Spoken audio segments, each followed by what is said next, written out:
반갑습니다 여러분. 오늘은 100억 트레이더, 플라이트님의 매매법과 리스크관리법 등에 대한 Q&A를 코인판에서 MBTI USDT님이 잘 정리해 주신 게 있어서 이 내용을 여러분들과 같이 한번 공유해 보려고 녹화를 시작했습니다.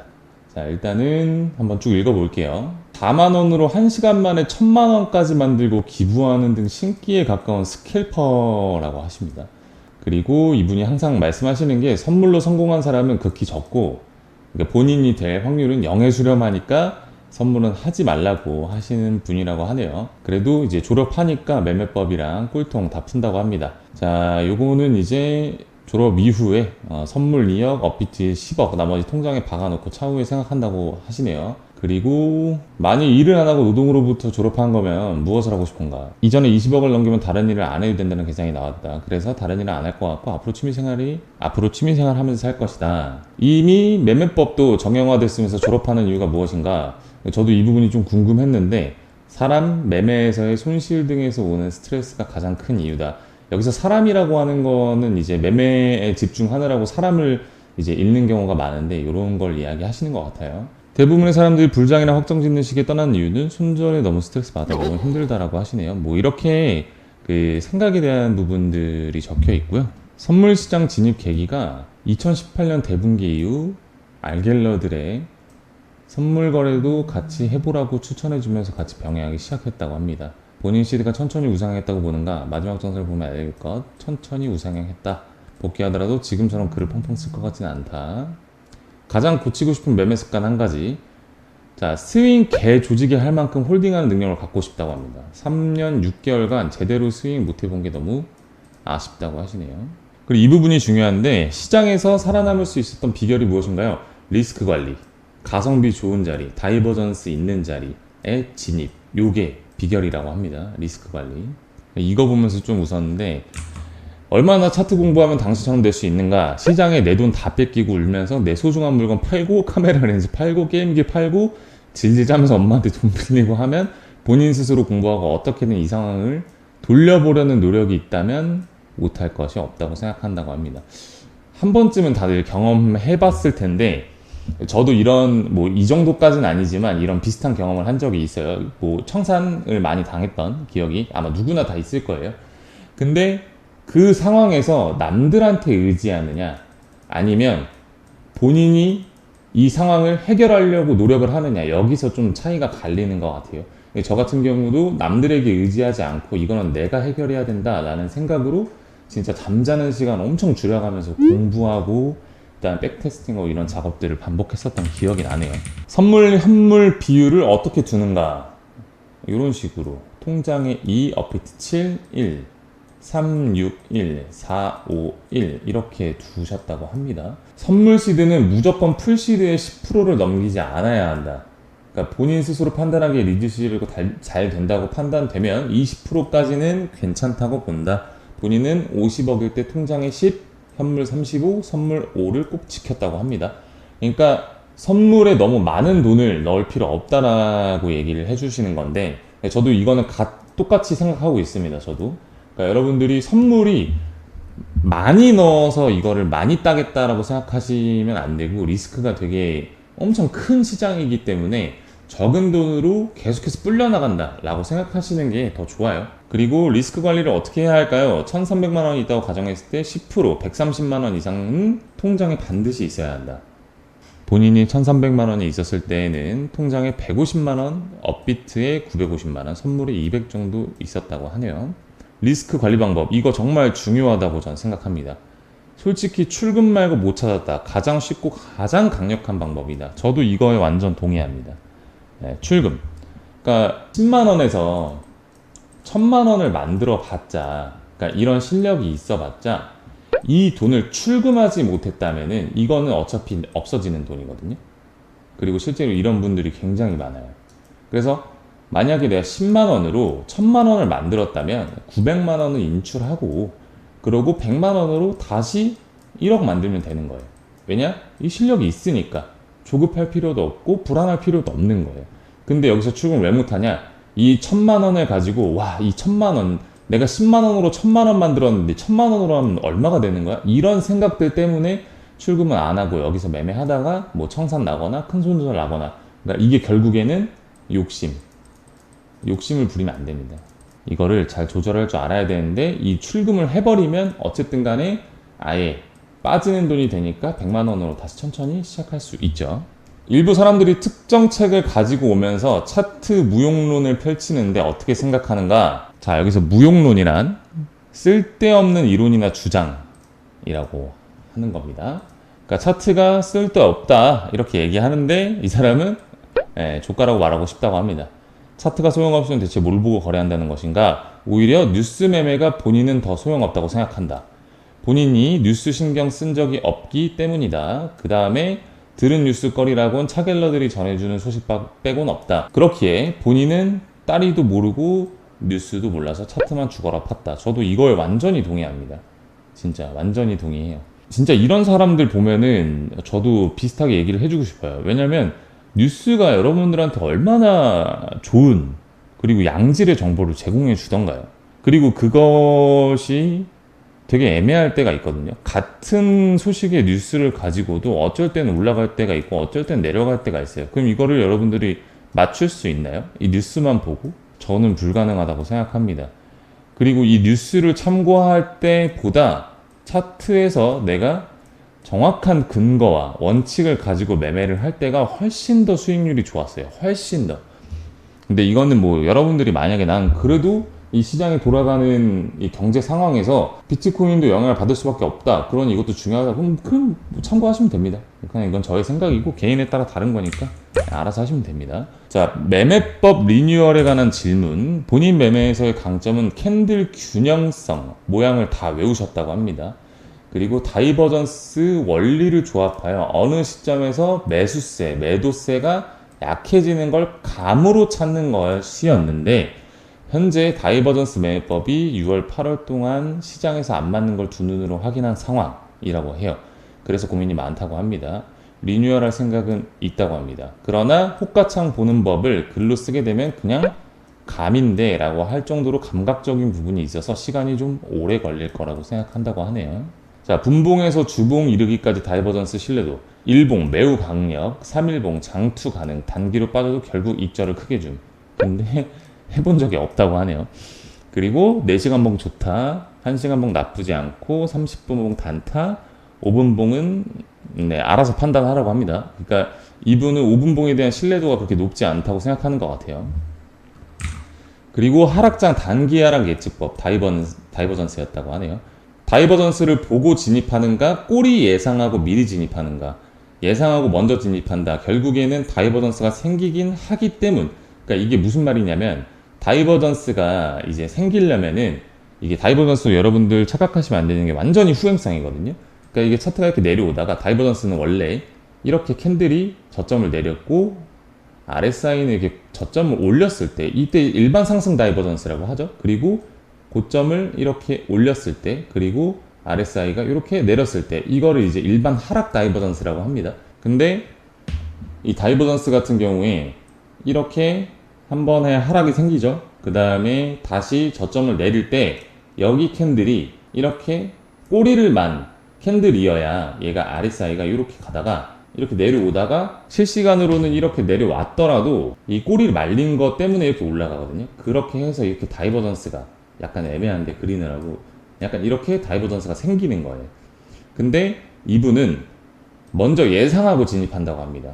그러니까 여기서 저점을 한번 내렸으니 과매도가 이렇게 심하게 찍혔으면 여기서는 한번 내렸다가 빠르게 말아 올리겠다 하고 이쯤에서 진입을 미리 한다라는 거예요. 다이버전스 매매지 손절 방법. 다이버전스를 씹고 한 번 더 받거나 롱의 경우 더 올라가려고 할 때 숏의 경우 손절한다. 그러니까 예상했던 이 캔들이 나오지 않고 이렇게 박아버리면은 아니면 요거를 보고 한 번 더 박는 걸 보고 손절을 한다라는 거죠. 포지션 홀딩 시간은 1시간에서 3시간 정도를 보통으로 잡고 길면은 4시간에서 12시간 정도로 잡는다고 합니다. 하루를 넘기지 않는 매매 시간을 가지고 있네요. 그리고 매매 전 습관은 딱히 없고 정신이 온전하고 안 피곤할 때에만 매매한다 정도인 것 같다. 이것도 여러분들 한 줄로 이렇게 써주셨지만 이거 되게 중요하거든요. 그러니까 객관적 판단이 가능할 때 매매를 해야 된다라는 거예요. 정신이 온전하고 안 피곤할 때. 그러니까 잠도 잘 자야겠죠. 그리고 술 먹고 음주 매매 절대 안 됩니다. 그리고 내가 막 진짜 분노에 차 있거나 막 진짜 이거 비트 내가 복수해야 되겠다라고 생각이 드는 막 가슴 뜨거워질 때 있잖아요. 그럴 때 매매하시면 안 돼요. 그러니까 요렇게 좀 객관적인 판단이 가능할 때 매매하는 거 이거 진짜 중요한 것 같아요.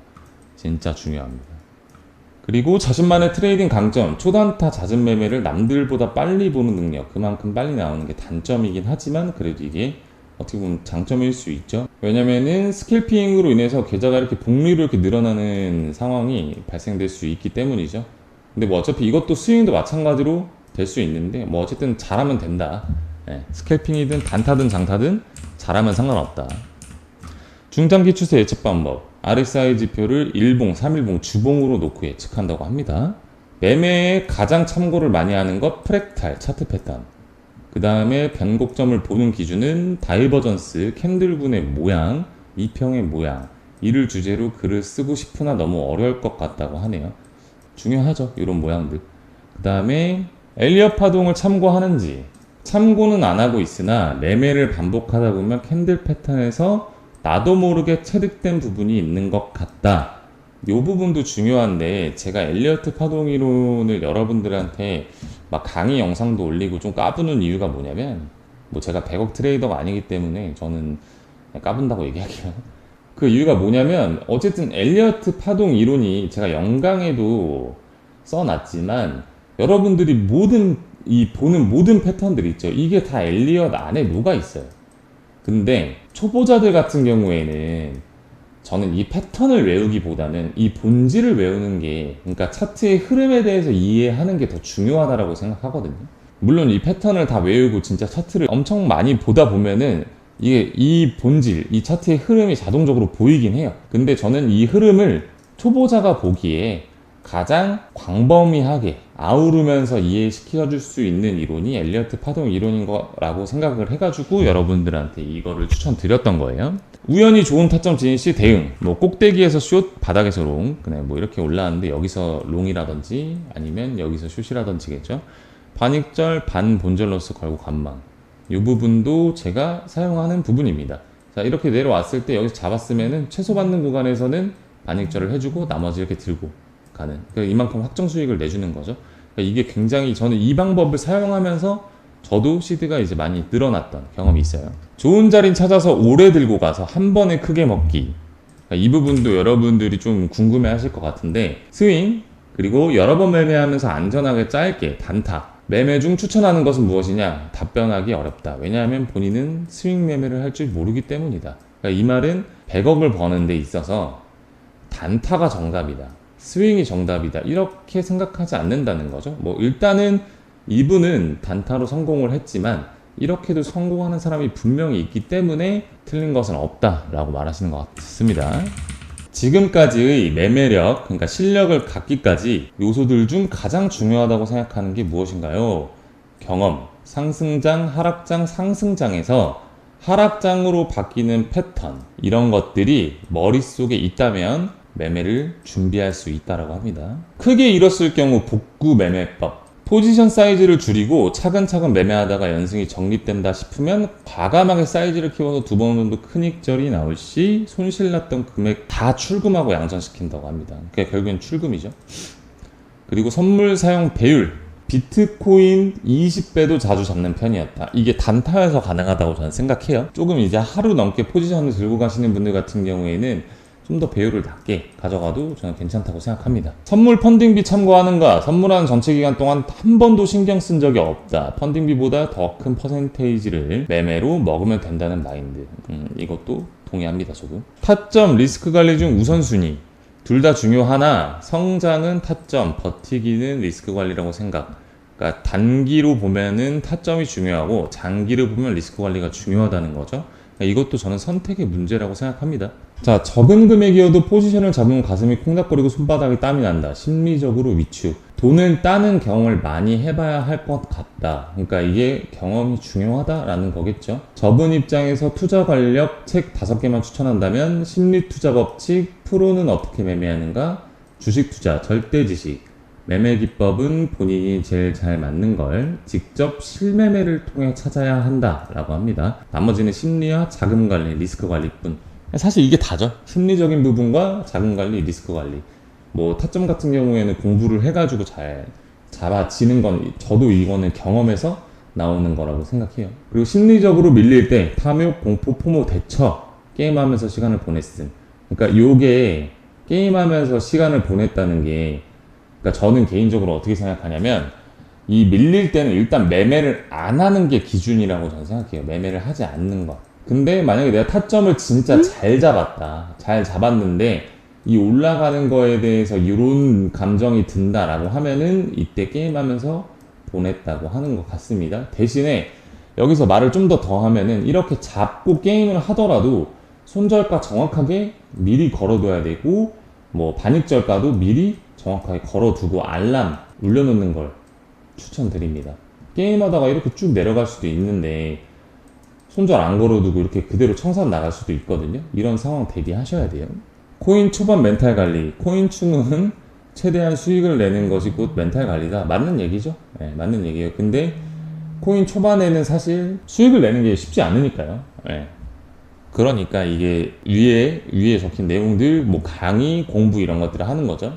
익절, 손절, 익절 타이밍, 5분봉 다이버전스를 보고 샀다면 5분봉 다이버전스가 해소될 즈음에 익절, 진입하면서 여기쯤 팔아야겠다고 미리 생각하면서 진입. 그 다음에 평균 익절 퍼센트, 보통 레버리지 10배 기준 2~3% 정도, 레버리지 적용 시 20에서 30%라고 하네요. 리스크 관리를 어느 정도로 잡는가, 선물 시드, 청산 때까지 버티기, 어느 방향으로 갈 것이라는 확신이 들 경우, 현물 시드 마이너스 4에서 7%. 저는 솔직히 요거는 동의를 하지 않습니다. 네, 청산 때까지 버티는 거는 저는 동의하지 않아요. 물론 사람마다 다를 수 있죠. 이분 같은 경우에는 미리 선물 계좌에 이제 전체 본인의 이제 자산에 조그만한 시드를 이제 선물 계좌에 넣는 것이기 때문에 요게 가능할 수 있다고 생각합니다. 근데 이걸 보고 여러분들이 청산 때까지 난 버틸 거야, 난 지금 올라갈 거라고 확신이 들어, 이렇게 생각하면 절대 안 된다는 거예요. 이런 오류를 꼭 범하시거든요, 코린이 분들이. 그렇기 때문에 제가 요 부분은 동의 안 한다고 말씀을 드리는 겁니다. 청산 때까지 버티면 안 돼요. 특히나 코린이 분들 같은 경우에는 어디 방향으로 갈 것 같다라는 확신을 하시면 안 됩니다. 내가 매매를 진짜 오래 했고 안전하게 시드를 오래 불렸다, 이분처럼 100억의 실력이 있다 라고 하면은 이렇게 따라가는 거 저는 동의합니다. 왜냐면 이분의 실력이 있는 거니까요. 근데 저는 솔직히 100억 트레이더도 아니고, 그리고 여러분들도 100억 트레이더가 아닐 것 같아요, 제가 봤을 땐. 그렇기 때문에 요거는 조심해야 됩니다. 그 다음에 손절 기준, 선물 시드 기준 15%에서 30%, 풀 시드 기준 3%. 이게 레버리지를 쓴 정도인지 아니면은 이제 진입한 금액의 손실 그 퍼센테이지인지는 잘 모르겠는데, 어쨌든 요 정도는 되게, 만약에 레버리지를 쓰고 손실률을 본 거라면 굉장히 타이트하다고 저는 생각해요. 저는 한 5% 정도 샀거든요. 그래서 매매할 때 만약에 내가 지금 아까 말씀드렸던 다이버전스로 설명을 드리면은 캔들이 이렇게 내려와요. RSI가 이렇게 왔다가 이렇게 지금 진행이 되고 있어요. 근데 만약에 내가 이 끝에서 못 잡았어. 그래서 이게 올라왔어요. 그럼 내가 이걸 보고 판단하겠다. 그럼 이렇게 이제 캔들이 마감이 되면은 이제 컨펌 난 거잖아요. 확정이 난 거잖아요. 내가 여기에 진입하겠다. 근데 여기에 저점이 어딘가. 어쨌든 내가 이 다이버전스를 보고 진입을 한 거면 이거 다이버전스 맞고 상승할 거라는 판단이 쓴 거잖아요. 그러면 이게 깨지는 순간 이 다이버전스를 본 것도 틀려질 가능성이 높겠죠. 그렇기 때문에 손절을 여기로 기준을 잡고 그 다음에 여기까지의 퍼센테이지를 계산한 다음에 이거에 따라서 배율 조절을 해서 5%를 맞추는 편이에요. 이해되시죠? 만약에 여기가 뭐 0.5였다 그러면 10배 써도 되는 거고, 만약에 여기가 1%다 그러면은 5배, 이런 식으로. 이해되시죠, 여러분? 네, 지금 이 글을 적어주신 MBTI USDT 님도 항상 시장에서 살아남는 걸 최우선시 하셔야 한다고 이렇게 말해주시고 있습니다. 만약에 제가 이 글을 토대로 영상을 만든 게 문제가 된다면 MBTI USDT 님 꼭 저한테 연락 주시면은 제가 문제가 된다면 바로 그 영상 내리도록 하겠습니다. 네, 어쨌든 이 플라이트님의 매매 법과 그 다음에 이제 마인드에 대해서 좀 들어봤는데 이거를 읽으면서 든 생각은 저와 동일한 생각을 많이 한다라고 저는 생각이 들었거든요. 그래서 여러분들한테도 이런 부분들을 소개해주면 되게 좋겠다라고 생각이 들어요. 100억 트레이더도 이렇게 생각한다. 그리고 다이버전스는 진짜 중요하다. 저도 다이버전스는 굉장히 중요하게 생각하고 있어요. 네, 어쨌든 저도 이 글을 전체적으로 읽으면서 드는 생각은 뭐냐면 살아남는 거. 그러니까 선물, 어쨌든 간에 선물하시는 분들 같은 경우에 솔직히 현물도 전 마찬가지라고 생각하거든요. 현물 이것도 리스크 손절하는 거, 그러니까 손절 못 하시는 버릇이 현물에도 있으면 선물에 와서도 손절을 못 하는 경우가 있는데 선물에서 손절을 못 하잖아요. 그러면 청산이라는 게 있어요. 그럼 청산 나면은 여러분 그 지갑에 있는 시드가 다 없어지는 건데 굳이 왜 그거를, 뭐 저도 마찬가지로 코리네 시절에는 못했지만 이런 얘기를 들으면서도 손절가를 설정을 안 하는 거는 진짜 문제가 있는 겁니다. 그러니까 다 경험해보고, 이분도 아까 말씀해 주셨었잖아요. 여기 보이시죠? 질질 짜면서 엄마한테 돈 빌리고 하면서 본인 스스로 어떻게든 이 상황을 돌려보려는 노력, 못할 건 없다고 생각합니다. 동의합니다. 노력 진짜 중요해요. 그러니까 여러분들 진짜 제가 항상 말씀드리지만 제가 이런 영상을 올리고 활동하는 목적은 이 영상을 보시는 분들이 진짜 좀 자립하셨으면 좋겠어요. 막 리딩 이런 거 하지 마세요. 절대 하지 마시고, 만약에 내가 진짜 투자를 하고 싶다 그러면 노력을 하셔야 돼요. 여러분들이 차트 공부하시고, 그리고 내가 백테스팅 다 검증해보고 그 안에서 맞다고 생각하는 걸 만들어 보고, 이분도 캔들 패턴에 대한 걸 다 외우셨다고 하시잖아요. 여러분들도 안 되면 계속해서 외우셔야 되는 거예요. 그래서 어쨌든 못할 건 없다. 네, 여러분들도 누군가에게 의지하지 마시고, 물론 이런 공부를 하기 위한 소스나 자료들 같은 경우에는 의지해도 되죠. 참고하고 하는 거니까. 근데 근본적인 본인의 실력에 문제가 있다면 그거는 여러분이 스스로 키우셔야 되는 겁니다. 남들이 그 실력을 키우는 걸 서포트 해줄 수는 있지만 결국에 실력이 늘어나는 건 본인의 노력에 따라 달려 있다라고 저는 생각 듭니다. 그래서 저도 마찬가지고 많은 분들이 이제 100억 트레이더를 꿈꾸면서, 졸업을 꿈꾸면서 이 시장에 들어오는데 그런 분들에게 도움이 되는 영상이었으면 좋겠습니다. 감사합니다.